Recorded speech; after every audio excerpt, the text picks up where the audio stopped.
मी विद्या, तुम्हा सर्वांचं आज आपल्या नवीन व्लॉगमध्ये खूप जास्त मनापासून स्वागत आहे. तर आपल्या सर्वांनाच माहिती आहे की मागच्या 17 मे पासून आपला अधिक मास म्हणजेच पुरुषोत्तम महिना सुरू झाला आहे, ज्याला आपण धोंड्याचा महिना किंवा मलमास देखील म्हणतो.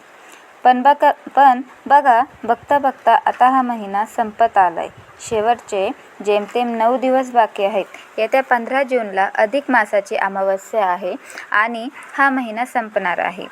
महत्त्वाची गोष्ट म्हणजे हा योग आता थेट 3 वर्षानंतर म्हणजेच 33 महिन्यांनी येणार आहे. त्यामुळे हे 9 दिवस आपले पुण्य वाढवण्यासाठी खूप खूप जास्त महत्त्वाचे आहेत. पद्मपुराण, स्कंदपुराण, नारद पुराण या सगळ्यामध्ये अधिक मासाचे महत्त्व वर्णन करण्यात आलेले आहे. या महिन्यात केलेले जप, दान, व्रत, पारायण, भगवंताचे स्मरण या सगळ्या गोष्टींचे पुण्य अधिक पटीने मिळत असतं. हेही आता तुम्हाला माहिती झालंच असेल. पण जी गोष्ट तुम्हाला माहिती नसेल ती म्हणजे अधिक महिन्याच्या शेवटच्या 5 दिवसांचे महत्त्व. कोणत्याही पवित्र कालखंडाच्या शेवटचा जो भाग असतो ना, तो अधिक फलदायी मानला जातो. जसं नवरात्रीचा 9वा दिवस असेल, श्रावणाचा शेवटचा सोमवार असेल किंवा कार्तिक महिन्याचे शेवटचे काही दिवस असेल, त्याप्रमाणे अधिक महिन्याचे शेवटचे हे दिवस आध्यात्मिक साधनेसाठी अत्यंत महत्त्वाचे मानले जातात. या विषयीची संपूर्ण माहिती आपण या व्हिडिओमध्ये जाणून घेणार आहोत. त्यामुळे आता व्हिडिओ स्किप न करता शेवटपर्यंत बघा. भविष्यात काय लिहिलंय हे आपल्याला माहीत नाही, पण आज आपल्या हातात जे दिवस आहेत त्याचं आपण सोनं करू शकतो. या दिवसांत तुम्ही केलेल्या सेवेचं लाख पटीने फळ तुम्हाला मिळू शकतं. उरलेल्या शेवटच्या दिवसांतील महत्त्वाचे मुहूर्त कोणते व या शेवटच्या दिवसांत खूप मोठे आणि पवित्र योग येत आहेत, हे आधी आपण जाणून घेऊयात.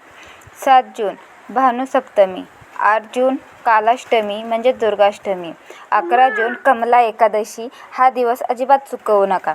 12 जून प्रदोष, 13 जून शिवरात्री, 14 आणि 15 जून दर्श अमावस्या आणि अधिक मास समाप्ती. तर बघा, वेळ नसेल तर वेळ काढून या सेवा नक्की करा, कारण या सेवा तुम्ही 3 वर्षानंतर परत करण्याचा योग येणार आहे. सगळ्यात पहिली गोष्ट तर 11 तारखेला आहे अधिक महिन्यातील दुसरी एकादशी. लक्षात घ्या, पूर्ण महिनाभर ज्यांनी काहीही करायला जमत नाही त्यांनी अधिक महिन्यातील एकादशी सोडू नये. तुम्हाला बाकीच्या दिवसांत काहीच जमलं नाही तरी 11 जूनला येणाऱ्या कमला एकादशीचा उपवास आवर्जून करा. हा योग वर्षातून एकदाच येतो. हा योग 3 वर्षातून एकदाच येतो. अधिक महिन्यातल्या एकादशीच्या दिवशी काहीतरी साधना, उपासना, उपवास करावाच, कारण अधिक महिना मुळातच भगवान श्रीहरी विष्णूंना समर्पित आहे. एकादशी तिथी सुद्धा भगवान विष्णूंना समर्पित असलेली तिथी आहे. त्यामुळे या तिथीचे महात्म्य खूप मोठं आहे. म्हणून जरी पूर्ण अधिक महिना नाही करायला जमलं तर अधिक महिन्यातील एकादशी सोडू नये. या दिवशी उपवास करावा. उपवास करायला नसेल जमत तर भगवान श्रीहरी विष्णूंचा मंत्राचा जप करावा आणि विष्णू सहस्रनाम असेल, हरिपाठ असेल तर त्या प्रकारचे स्तोत्र म्हणणं हे एकादशीला नक्कीच करावं. एकादशीच्या दिवशी काय करायचं आहे? सकाळी लवकर उठायचं आहे. या दिवशी भगवान विष्णू आणि बाळकृष्णाच्या मूर्तीवर अभिषेक करायचा आहे. त्याचबरोबर तुमच्या घरामध्ये पांडुरंगाची मूर्ती असेल तर पांडुरंगाचा फोटो असेल तर विष्णू रूपच आहे. त्यामुळे अर्थातच पांडुरंगाची पूजा करायची आहे. पांडुरंगाच्या पूजेमध्ये पिवळी फुलं आणि तुळस पांडुरंगाला अर्पण करायचे आहे. जसं आपण नेहमी पांडुरंगाची पूजा करतो. हळद, कुंकू, अक्षदा, फूल, पंचामृत, स्नान या सगळ्या गोष्टी करायच्या आहेत आणि मन लावून पूजा करायची आहे. सकाळी करा किंवा संध्याकाळी करा, तुम्हाला जसा वेळ भेटेल तसं करा. तसेच एका बैठकीत जमलं तर संक्षिप्त भागवत पारायण करा. ही अतिशय उच्च कोटीची सेवा ठरेल. दुसरी गोष्ट म्हणजे अधिक मासामध्ये जावयाला 1 दिवा, त्याचबरोबर अपूप दान करण्याची पद्धत आहे. अपूप म्हणजे जाळीदार पदार्थ, उदाहरणार्थ अनारसे असतील, बताशे असतील, म्हैसूर पाक असेल. वेदकाळात सुद्धा या अपूपांचे वर्णन केलेले आहे. गहू किंवा तांदळाच्या पिठात तूप किंवा गूळ मिसळून केलेला विशेष पदार्थ म्हणजे अपूप. त्याला आपण अनारसा असं सुद्धा म्हणतो. अधिक मासामध्ये 33 अनारशांचा नैवेद्य विष्णूला आपण अर्पण करायचा असतो. तुम्ही जर अजूनपर्यंत श्रीहरी विष्णूंना आणि माता लक्ष्मीला 33 अनारसे यांचा नैवेद्य किंवा 33 जाळीदार पदार्थांचा नैवेद्य दाखवलेला नसेल तर तो नक्की दाखवा, जेणेकरून श्रीहरी विष्णूंना तुमच्याकडून अपुपदान केलं जाईल. अधिक महिन्यात दीपदान करण्याला खूप महत्त्व आहे. तुमच्यापैकी अजून कोणीच दीपदान केलं नसेल तर जोपर्यंत अधिक मास आहे तोपर्यंत एकदा का होईना तुम्ही 33 दिवे बनवू शकतात. गव्हाचं पीठ मळायला त्यामध्ये मीठ वगैरे न टाकता हवं तर तुम्ही त्या पिठामध्ये थोडीशी हळद मिक्स केली तरीसुद्धा चालेल, म्हणजे जेणेकरून पिवळसर ते दिवे दिसतील आणि मग हे 33 दिवे प्रज्वलित करू शकतात. तो श्रीहरी विष्णूंच्या पूजेमध्ये तुपाची फुलवात लावली जाते, पण तूप नसेल तर तेलाची जोडवात लावून तुम्ही हे दिवे श्रीहरी विष्णूंचा फोटो, मूर्ती किंवा जिथे असेल तिथे तुम्ही वेगवेगळ्या रूपात असेल, श्रीकृष्णांचे मंदिर असेल किंवा प्रत्यक्ष विष्णूंचं मंदिर असेल, शालिग्राम देवतेचं मंदिर असेल तर तुम्ही नक्की तिथे दिवे लावू शकता. किंवा मग बाहेर तुळशीजवळसुद्धा तुम्हाला हे 33 दिवे लावता येतील. ज्यांना पिठाचे 33 दिवे बनवणे शक्य होणार नाही त्यांना 2 पणत्यांमध्ये सुद्धा 33 दिवे लावता येतात. तर त्यासाठी तुम्हाला करायचं काय, तर कच्च्या सुताचा दोरा लागणार आहे, जो दोरा अगदी सहजपणे तुटतो. अशा कच्च्या सुताचा धागा म्हणजे दोरा तुम्हाला घ्यायचा आहे. आपल्या हाताची जी बोटं असतात, आपल्या हाताची जी 4 बोटं असतात अंगठा सोडून इतर 4 बोटं, तर या 4 बोटांच्या भोवती एक फेरा असे एकूण तुम्हाला 16.5 फेरे मारायचे आहे.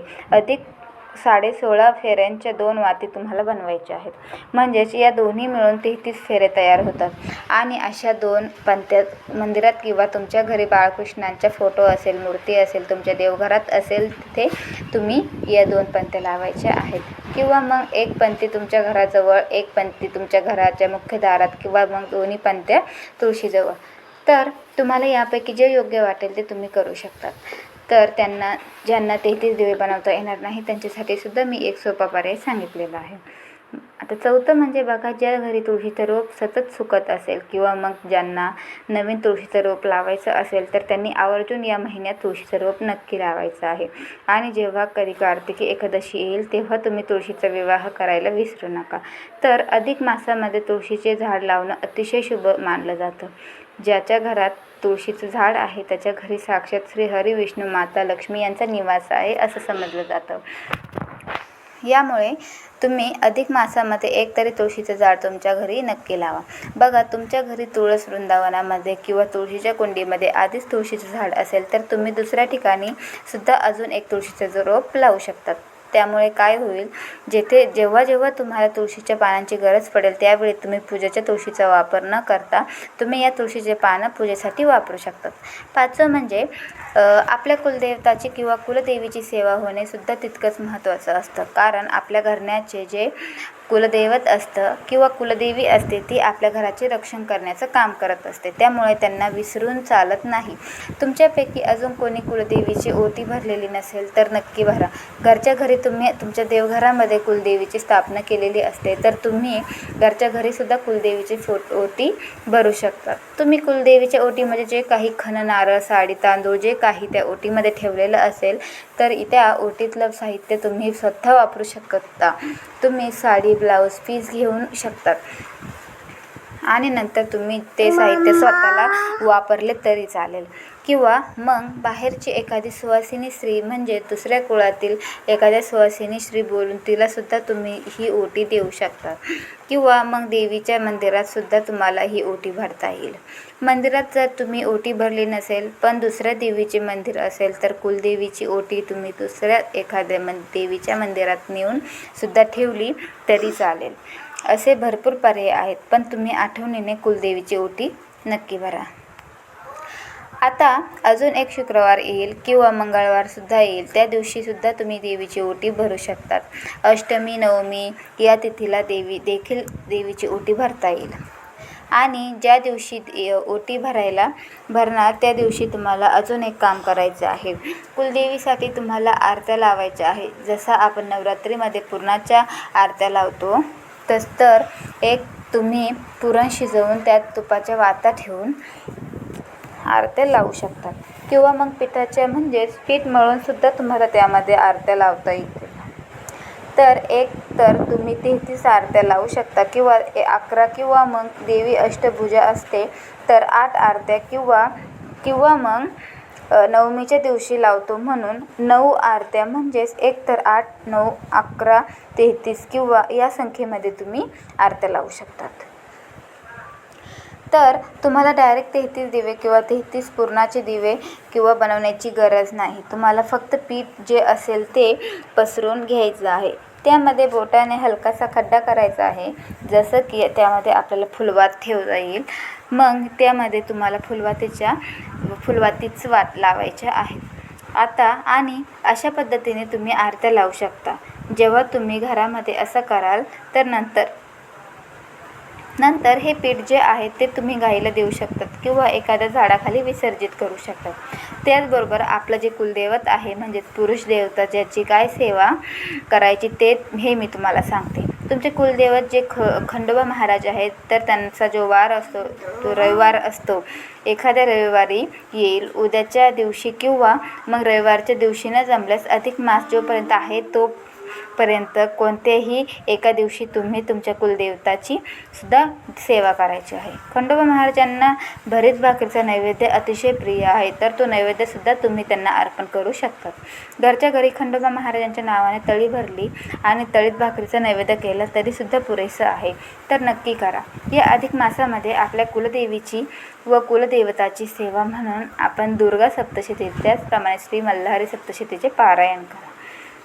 6वं म्हणजे तुमच्यापैकी ज्यांनी गोपद्मव्रत किंवा स्वस्तिक व्रत केलेलं असेल, त्यांनी कोणतेही अधिक महिन्यातील व्रत केले असेल तर त्यांनी आठवणीने 15 जूनला म्हणजे 2026ला सोमवारी अधिक मास अमावस्येच्या दिवशी त्याचं उद्यापन करायचं आहे.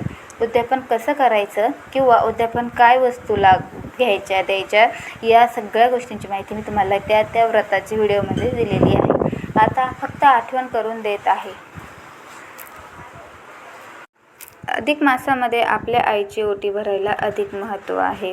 तुमच्यापैकी ज्यांनी अजून आपल्या आईची ओटी भरली नसेल त्यांनी ती नक्की भरावी. आणि आई नसेल तर आईऐवजी तुमच्या बहिणीची, काकूची, मावशीची ओटी अवश्य भरावी. 8वं म्हणजे अधिक मासामध्ये आपली जुनी जोडवी देऊन नवीन जोडवी करायला आणि मग जोडवी वाढवायला अतिशय महत्त्व आहे. जर तुमच्यापैकी ज्यांनी अजून आपल्या पायातली जोडवी बदललेली नसतील तर नक्कीच ती बदलून घ्या आणि मग जोडवी देऊन अजून थोडेफार पैसे देऊन तुम्ही नवीन जोडवी तयार करून घेऊ शकतात. जोडवी जी आहे ती चांदीची असतात, त्यामुळे काय होतं आपल्या शुक्र ग्रह मजबूत राहतो. त्याचबरोबर जोडवी सौभाग्याचे प्रतीक आहे, त्यामुळे तुम्ही जोडवी अधिक मासामध्ये नक्कीच बदलून घ्या. ही संधी तुम्ही सोडू नका. परत तुम्हाला डायरेक्ट 33 महिन्यांनी जेव्हा धोंडा येईल तेव्हाच हे सगळं करायला मिळेल. तर तुम्ही नक्की ते करू शकतात. आणि ज्यांनी कोणी जोडवी आधी केलेली आहेत, नुकतीच केलेली आहे, मग बदलण्याची इच्छा होत नाही तर त्यांनी चांदीची काही का होईना वस्तू या महिन्यात विकत घेतली तरीसुद्धा चालेल. आता 9वं म्हणजे दान कसं करावं. ज्यांच्याकडे आधीच सगळं आहे त्यांना देऊन काही फायदा नाही. गरजवंतांना दान करा. त्याचप्रमाणे गाईला 33 धोंडे बनवून खायला घालू शकतात. बघा, खूप पुण्याचं काम आहे हे. 33 धोंडे बनवताना अगदी सुपारी एवढ्या आकाराचे छोटे छोटे बनवून आपण ते गाईला दान करू शकतो, म्हणजे खायला घालू शकतो. त्याचप्रमाणे नदीला देखील आपण दीपदान करू शकतो. त्याचप्रमाणे रोज विष्णू सहस्रनाम स्तोत्र किंवा व्यंकटेश स्तोत्र वाचाव.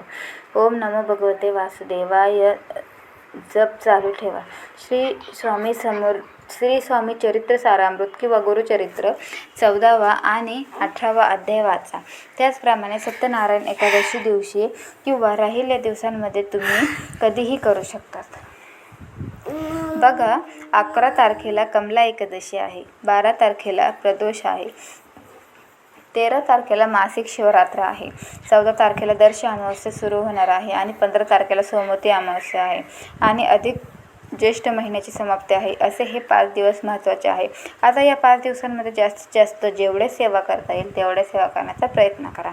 या काळात भगवान श्री हरी विष्णूंचे नामस्मरण करा. त्यांचा एखादा मंत्र येत असेल तर तो म्हणा, नाहीतर विठ्ठल विठ्ठल जय हरी विठ्ठल हा साधा सोपा मंत्र बोला. या मंत्रात जास्तीत जास्त जप करा, अतिउत्तम. त्याचप्रमाणे या 5 दिवसांमध्ये विष्णू सहस्रनामाचे पठण म्हणता येईल तसेच विष्णू सहस्त्रनामाचे पठण करता येत नसेल तर श्रवण करा. त्याचप्रमाणे भगवद्गीतेच्या 15व्या अध्यायाचे वाचन करा किंवा कमीत कमी ऐकणं, तुळशीला मनापासून पाणी अर्पण करणं, तुळशीची पूजा करणं, अन्नदान, गरजूंना मदत, संध्याकाळच्या वेळेला तुपाचा दिवा देवाजवळ लावणं, तुळशीजवळ लावणं, त्याचबरोबर रामकृष्ण हरी या मंत्राचा जप करणं, या गोष्टी अगदी साध्या सोप्या आहेत. सगळ्या तुम्हाला करायच्या आहेत. असं नाही यातली कुठली गोष्ट जरी तुम्हाला करायला जमली तर ते शेवटच्या 5 दिवसांमध्ये नक्की करा. अधिक महिन्याचे महात्म्य राहिलेलं असेल तर तुम्ही त्याचं वाचन किंवा श्रवण करू शकता. तर बघा, सेवा करताना एकच लक्षात ठेवा, मन पवित्र आणि देवावर पूर्ण श्रद्धा हवी. एकट्याने सगळ्या सेवा न घेता घरातील सगळ्या सदस्यांना थोडी थोडी सेवा वाटून द्या, म्हणजे संपूर्ण कुटुंबाला याचं फळ मिळेल. हा योग पुन्हा 3 वर्षांनी येणार आहे, त्यामुळे वेळ वाया घालवू नका. देवाने आपल्याला जे दिलंय त्याबद्दल कृतज्ञता व्यक्त करण्यासाठी तरी ही सेवा नक्की करा. तर अधिक महिन्यामध्ये राहिलेल्या सेवा या दिवशी नक्की करा. हा व्हिडिओ आवडला असेल तर चॅनलला लाईक करा, शेअर करा आणि अजून चॅनलला सबस्क्राईब केलेलं नसेल तर सबस्क्राईब नक्की करा. धन्यवाद. श्री स्वामी समर्थ.